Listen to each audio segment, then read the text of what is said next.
அஸ்ஸலாமு friends, welcome to Nafisa cooking of yours. இன்றைக்கி வந்து பெப்பர் சிக்கன் வந்து ஈஸியாக சிம்பிளாக எப்படி செய்யுதுன்னு பார்க்கலாம் வாங்க ஃப்ரெண்ட்ஸ். முதல்ல கடையில் வந்து நான் வந்து ஒரு 5-6 டீஸ்பூன் வந்து எண்ணெயை போட்டுக்கிட்டேன். அதுக்கப்புறமா பொடியாக நறுக்கி வச்ச வெங்காயம் போட்டுக்கிறேன். நல்லா ரோஸ்ட் பண்ணிக்கலாம்.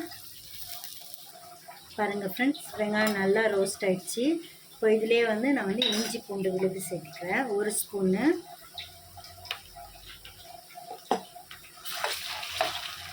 அதுவும் நல்லா ரோஸ்ட் ஆகிடுச்சு. இப்போ அதிலே வந்து கருவேப்பிலை சேர்த்துக்கிறேன். நான் கருவேப்பிலை வந்து கொஞ்சம் பொரிச்சு வந்த உடனே நான் வந்து அதிலே வந்து தக்காளியும் 2 தக்காளி எடுத்துருக்கேன். நான் ரொம்ப ஃபைன் சாப்பாக அடிச்சிருக்கேன். நான் சாப் பண்ணி வச்சுருக்கேன். அதுவும் நல்லா வந்து வேக வச்சுக்கலாம். இதில் வந்து உப்பு சேர்த்துட்டிங்கனாக்கா கொஞ்சம் வேகிறதுக்கு வந்து கொஞ்சம் சீக்கிரமாகும். தேவையான அளவுக்கு வந்து நான் உப்பு போட்டிருக்கேன். பாருங்கள் ஃப்ரெண்ட்ஸ், பாதி அளவுக்கு நல்லா வெந்துருச்சு. இப்போ வந்து சிம் பண்ணிட்டு மூடியை போட்டுடலாம். தக்காளி வெந்த வர வரைக்கும் வந்து ஒரு 5 மினிட்ஸ் வந்து நான் மூடியை போட்டுறேன். பாருங்கள் ஃப்ரெண்ட்ஸ், ஓப்பன் பண்ணி பார்த்துக்கலாம். எண்ணெய் நல்லா பிரிஞ்சு வந்துருச்சு. இப்போ இந்த ஸ்டேஜில் வந்து நான் வந்து கறியை போட்டுக்கிறேன். நான் 1/2 கிலோ சிக்கன் எடுத்திருக்கேன்.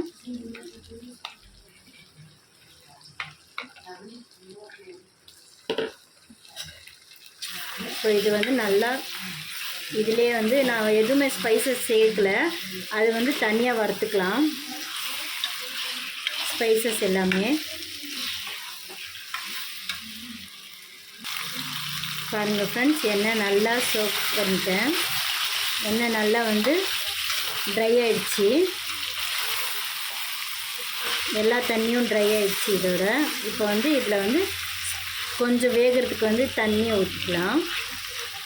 கொஞ்சோண்டு தண்ணி ஊற்றினா போதும், ஏன்னா இதிலே வந்து 50% வெந்துருச்சு. பாருங்கள் ஃப்ரெண்ட்ஸ், பாதி டம்ளர் அளவுக்கு நான் தண்ணி ஊற்றுறேன்.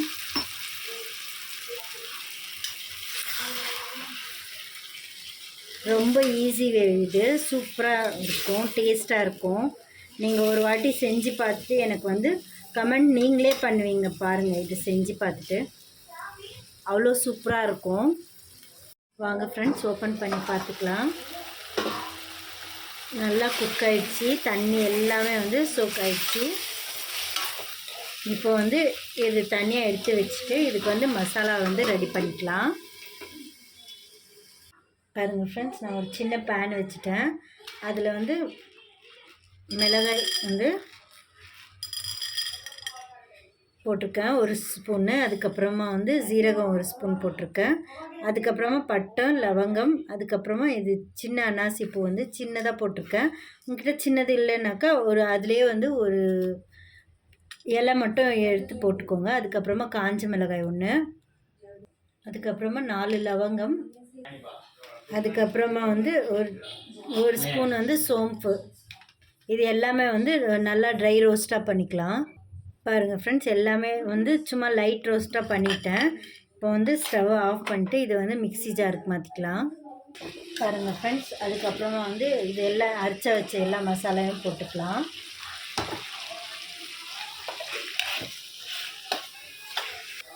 பாருங்கள் ஃப்ரெண்ட்ஸ், சூப்பராக ரெடி ஆகிடுச்சு பெப்பர் சிக்கன்னு. வாங்க ஃப்ரெண்ட்ஸ், சர்வ் பண்ணிக்கலாம். பாருங்கள் ஃப்ரெண்ட்ஸ், எண்ணெய் நல்லா பிரிஞ்சு வந்துருச்சு. இந்த ஸ்டேஜில் ஆஃப் பண்ணிட்டிங்கன்னா போதும். ஒரு 5 மினிட்ஸ் வந்து குக் பண்ணிக்கோங்க அந்த மசாலாவை போட்டு. அதுக்கப்புறமா வந்து சூப்பராக இருக்கும். ஏன்னாக்கா அந்த வாசனை, பச்சை வாசனை எல்லாம் போயிடுச்சுனாக்கா வறுத்த உடனே அது போயிடும். திரும்ப இதில் போட்டதுனால கொஞ்ச நேரம் வந்து பெரட்டி விட்டுக்கோங்க, அவ்வளோதான். அதுக்கப்புறமா இதை வந்து சர்வ் பண்ணிக்கலாம். பாருங்கள் ஃப்ரெண்ட்ஸ், சுட சுட பெப்பர் சிக்கன் வந்து ரெடி ஆகிடுச்சு. இப்போ வந்து சர்வ் பண்ணும்போது இதில் வந்து கொஞ்சோண்டு பெப்பரும் அதுக்கப்புறமா வந்து கொத்தமல்லி கொஞ்சம் ஆட் பண்ணிக்கோங்க. சூப்பராக இருக்கும் டேஸ்ட்டு. அவ்வளோதான் ஃப்ரெண்ட்ஸ், வாங்க சாப்பிட்லாம். அல்லாஹ் ஹாஃபிஸ் ஃப்ரெண்ட்ஸ்.